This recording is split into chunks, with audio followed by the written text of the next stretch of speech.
Friday, the 24th of March, racing 8 races on the turf at Fairview Racecourse. The first of those 8 races due off at 12:40. Race 1, also the first leg of the bipot. It's a maiden juvenile plate over 1,000 metres. And as always, here on the GTV preview shows, when it comes to Fairview, we are chatting to Grant Paddock. Morning, Grant. How are you doing? Morning, Graham. All good this side. Thank you very much. Great stuff. We're recording the show obviously on Thursday morning, as we always do. What are the weather predictions for later today and, of course, into tomorrow, Friday, race day? Well, Graham, we've had a bit of rain overnight, and not solid rain, but it's been drizzling on and off. It's still going, and it's supposed to be going the whole day. So we're going to be a bit greasy tomorrow, irrespective if it comes out sunny or not. But it looks like a decent day weather-wise tomorrow. But as I say, we're having a bit of a bad one today, so it's going to be interesting, there's no doubt.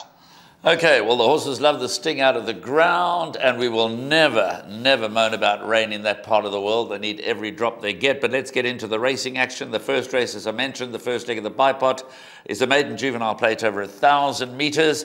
The early betting is number 7, Explicit Content. A raider from the Highveld, JJ van Vuren and Grant van Nico teaming up. Has his third run as a gelding. He's priced short in the market at 13-10, but he does have pretty solid Highveld form.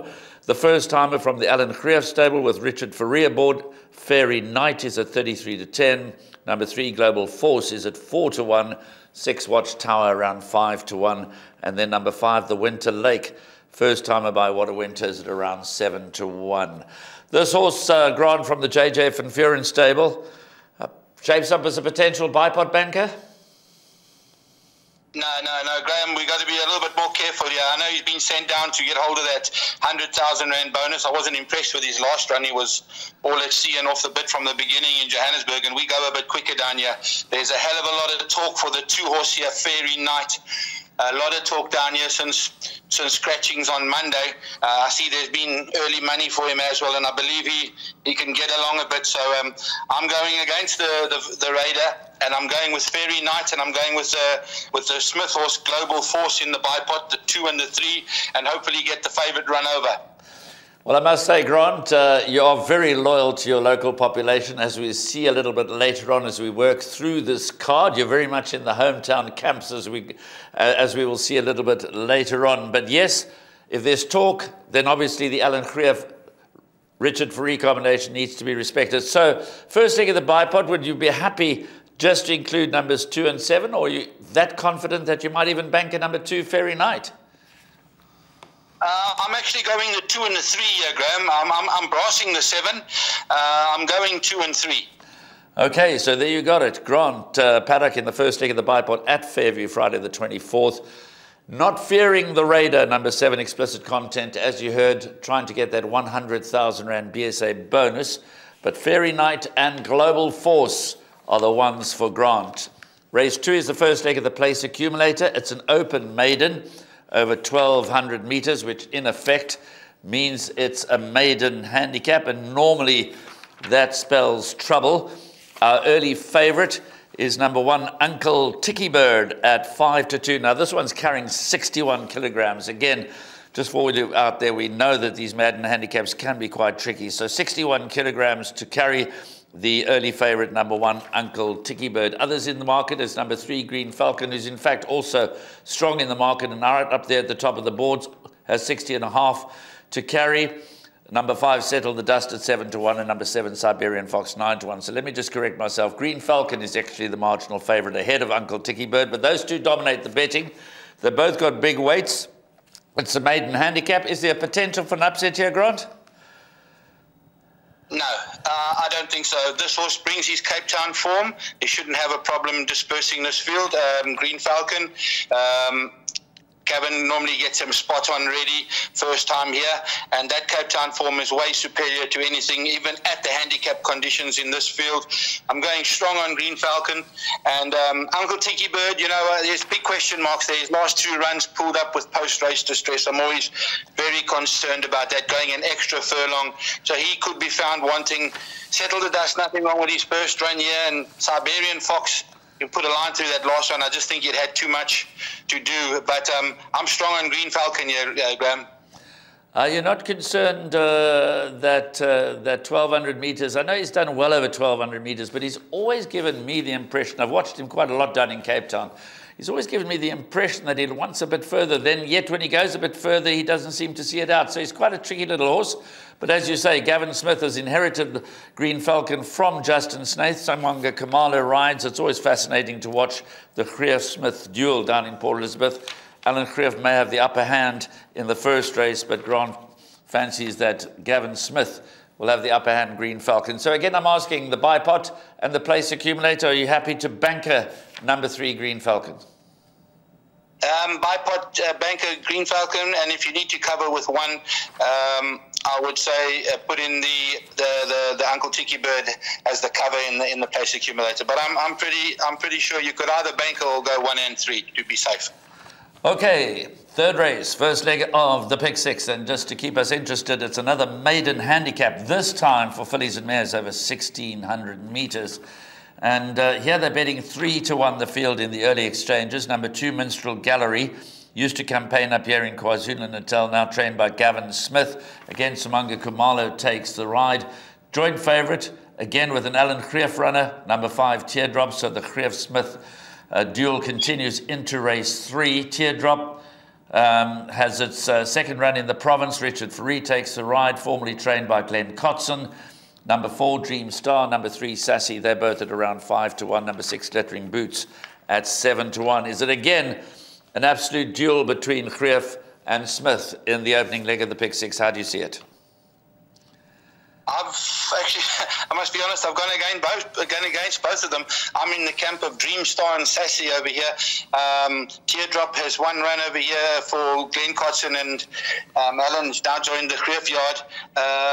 Question marks going the mile, I must be honest with you. And Minstrel Gallery, she had an off kind of race last time out behind Dream Star, but that also she had quite a bit of racing. Gavin's probably freshened her up, and she's a solid front runner, but I don't think front running is going to, in the sticky conditions, is going to be the right thing to do. So I'm in the Sassy Dream Star camp, and then filling up with the other 2, Minstrel Gallery and Teardrop. I love the way you think, Grant. You're not scared to nail your colours to the mast, and that's what we love about you. So Sassy and Dream Star, the 5-1 chances fancied by Grant ahead of the 2 early favourites, Minstrel Gallery and Teardrop. What about Glittering Boots? Do we need to put 4 or 5 horses in this leg of the Pick Six? Graham, I suggest just the 4. I don't think you're going to need more than that. If anything goes past those 4, then we're going to be in trouble in any case. But those 4, one of those 4 are going to get you through, there's no doubt. Okay, so the 4, just to recap, that you need to possibly consider for your first leg of the Pick Six is numbers 2, Minstrel Gallery, 3, Sassy, 4, Dream Star, and 5, Teardrop. But as you heard from Grant, he does prefer the chances of both Sassy and Dream Star. Let's move forward to race 4, the first leg of Jackpot 1. It's an MR93 handicap over 2,000 meters. And it's a good handicap. It's only got 7 runners, but it's very competitive, as evidenced by the betting. Early favourite, number 4, King's Crusade, at 5-2. Good, consistent form coming into the race, but 426 days since he last won. Mshlabeni's at 3-1. Number 5, Zigzag. And number 2, You Know Who, around 9-2 and 5-1. Then Jacob's Ladder and A Blue Azure at 7-1. The outsider of the party is number 6, Assured, at 16-1. Now, I know I've had a sneak preview, obviously, at your suggested bets, Grant, which will come up later on at the end of the show. But you've suggested number 7, A Blue Azure, as your value bet. Now, good last run behind Grazing in the grass. Why so easy to back at 7-1? Graham, I can't understand this. We had one of these episodes last week where a horse was 9 kilos better off and still not favourite. So this horse, he ran a half a length to Grazing in the Grass, which is our top horse in Port Elizabeth, over anything from a mile to 2,000. Very good last run. He's got 52 on his back, the same jockey, same trip. Massive runner. I think there's a lot of value there. The favourite, King's Crusaders, the 2,000 is definitely a question mark. So too with Mshabeni. So everything points for me towards a Blue Lazur in this race. I have respect for this horse. Zigzag as well, runs on strongly. He seems to be better on the poly surface, but he has put up some decent runs on the grass. But I'm actually quite strong in the Blue Lazur camp. Well, there you go. A Blue Azure, very easy to back. It's only a 7-horse field, 7-1. Charlie Ndlovu riding for Alan Greef. Second beaten half a length by grazing in the grass last time. Yes, he did receive a lot of weight from grazing in the grass, but as you heard there from Grant, grazing in the grass is one of the superior runners down there at Fairview Racecourse. So we're going with number 7, A Blue Azure, as the value bet for the day. Moving on to race 5, which is the first leg of Jackpot 2. It's a fillies and mares 68 handicap over 1,900 metres. Now, good luck here, Grant. They're betting 5-1 the field. Number 1, Wildest Dreams at 5-1 for Richard Fourie and Alan Greef. Number 3, Masters Queen 11-2. Number 4, Cape Bouquet. I was chatting to Grant off air the last time I did the show with him. Cape Bouquet raced on the 17th of February when finishing a distant 4th behind Light Without. Strongly fancied day. That race turned out to be quite a strange race to watch, and she was always found wanting in the closing stages after being prominent throughout.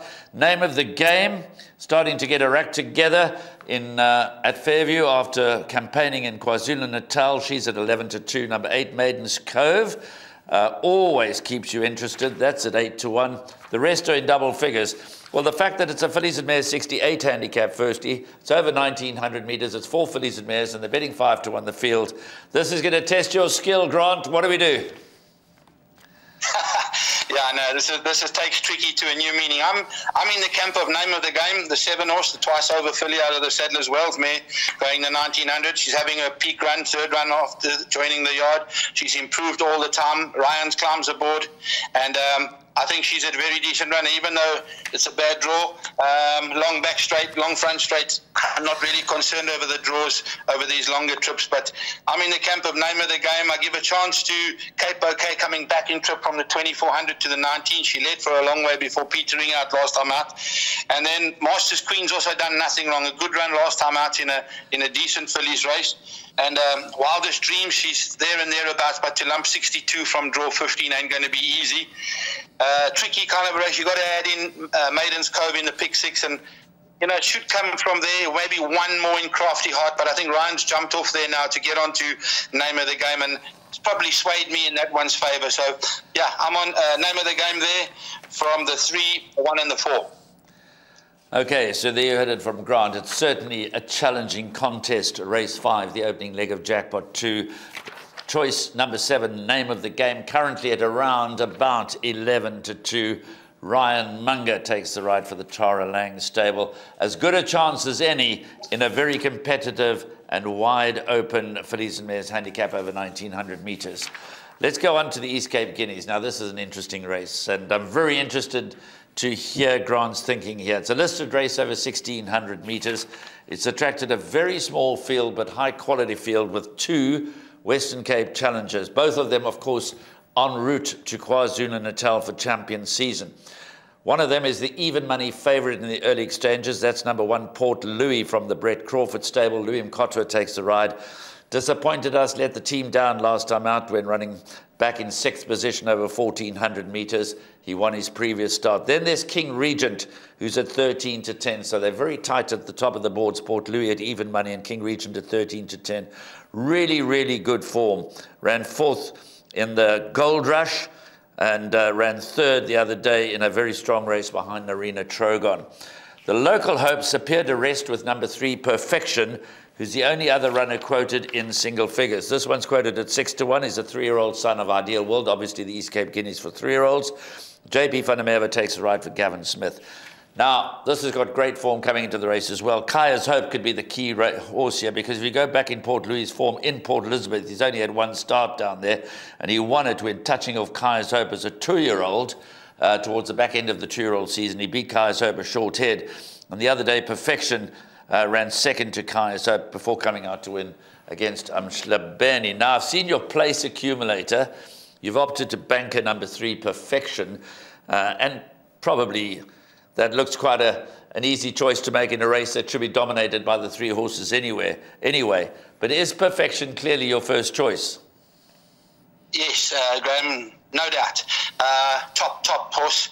I honestly think he's the better 3-year-old in the province. He's going to go further. he will enjoy the step up to the mile. He's won twice over the mile. Noting that the 1 and the 2 have tried the mile, and Port Louis hasn't seen it out. He hasn't hit the board over the mile, and King Regent, I think, has tried it twice for a 4th and a 2nd, so he looks like he gets it. But this horse, Perfection, is a real race horse. He's a proper horse, and he'll be competitive anywhere in the country, I can promise you that. Solid front-running type. These other horses that, if there's a question mark over them getting a mile, especially if they can't get a Cape Town mile, they're not going to get a Port Elizabeth mile, that I can promise you. Perfection, solid front-runner, and he doesn't let up. I'm actually quite confident. I'm happy to banker him in the place accumulator. The pick 6 punters have got to put the other 2 in with it. You don't need more than that. But I'm really big in the camp of Perfection to keep fly the home flag at least this year. Well, I won't argue with you. I hope the home flag flies high in this year's renewal of the East Cape Guineas. Of the 2 Western Cape runners, because I've seen them both in action and followed their careers with interest, I do prefer number 2, King Regent. I think he'll see 1,600 metres and beyond eventually.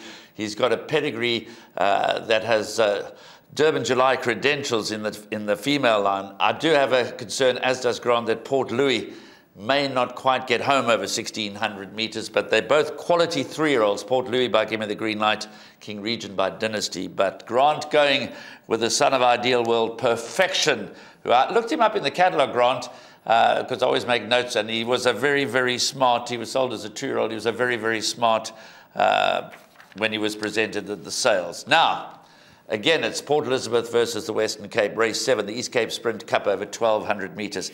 And here, I'm interested in your views, because you've napped number 5, Cliff Top.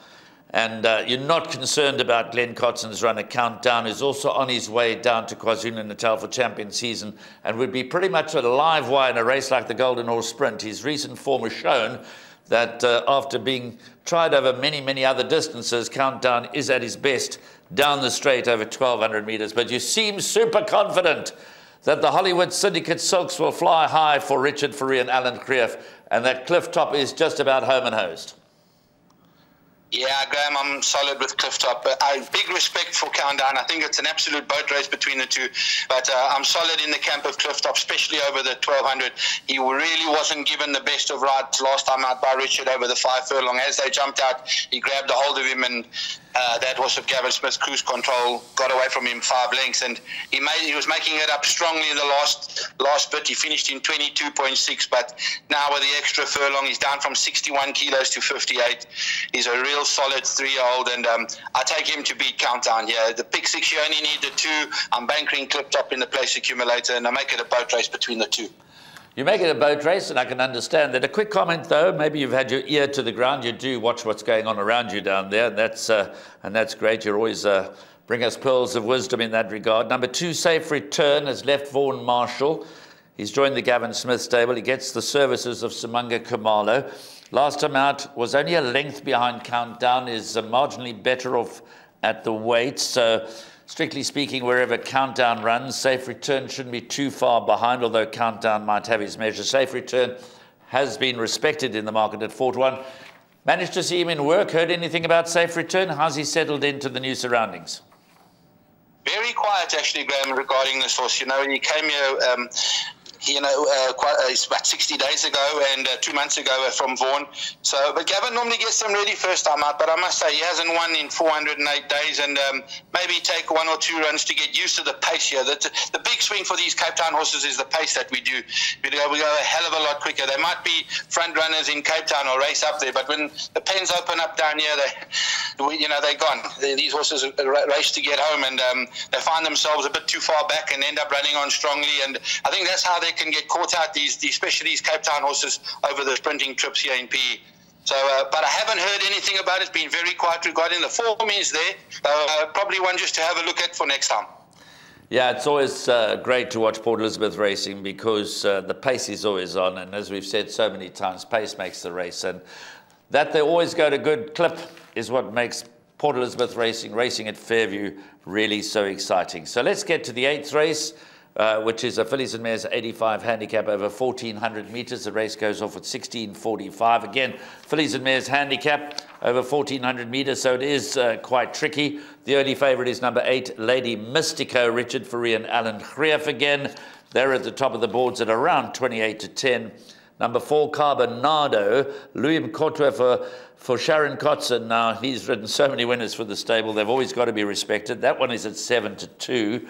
Alakref's other runner with T. Gould aboard, Remar, number 1 on the card, is at 9 to 2. Gavin Smith's runner with JP van der Merwe, number 6, Heart's Ease, is around 8 to 1. And number 10, Dame of Flames, is the only other runner quoted at 7 to 1.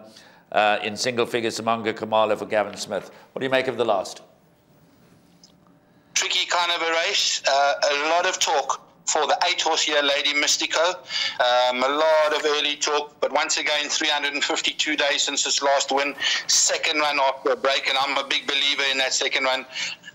So tread warily, Lady Mystico. I'm in the camp of Carbonado. I think she's a decent 3-year-old filly, and they haven't lumbered her in the handicapping too bad. She won a very decent race last time out, beating 108 Ikoria by a head over course and distance. So I'm in the camp of Ikoria. Do give Lady Mystico a chance. Then fillies like Pam's Princess and Remar. Remar comes into the race a bit of a runner, but she got lumbered 6 points for her second to Ikoria last time out in the Guineas. But a very good run over a distance, I think, is a little bit beyond her. She's back 200 meters. She's got to be a bit of a runner. And as I said, of the older fillies, Pam's Princess got to be a runner, as well as Dame of Flames in the pick 6. I went 4, 8, 1, and 3, and you've got to add in the 10 into the pick 6. I'm glad you mentioned Pam's Princess because she's very easy to back. She did run against your Guineas Fancy Perfection last time out, so if that comes out and wins and deals with the challenge from the Western Cape, that'll spark up that form, no doubt. Only 5.5 lengths behind Perfection could be good enough to win this awkward draw to overcome. But there we go. Carbonado is Grant's marginal first choice in a tough and competitive closer to the race meeting at Fairview on Friday the 24th. Now, before we say goodbye to Grant, he's going to take us through his suggested place accumulator, his NAP and his value bets. We have discussed those. Back to you, Grant. Take us through your suggested bets. All right, Graham, thank you. Our best bet for the day, race 7, number 5.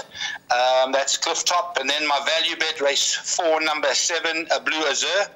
Then we go to the suggested bet, which is a place accumulator. First leg 1 and 3, by 2 and 3, by 4 and 7, by 1, 3, 6 and 7, by banker 3, by banker 5, and 4 and 8 at the back. Grant, thank you very much as always for your time. Let's hope it all pans out according to plan at Fairview Racecourse this coming Friday the 24th. Remember, we record early on Thursday morning, so do watch the press for all the latest card changes and the betting moves. Grant, thank you very much. Have a good day at the races. Thank you, Graham. Go well your side. Cheers, eh?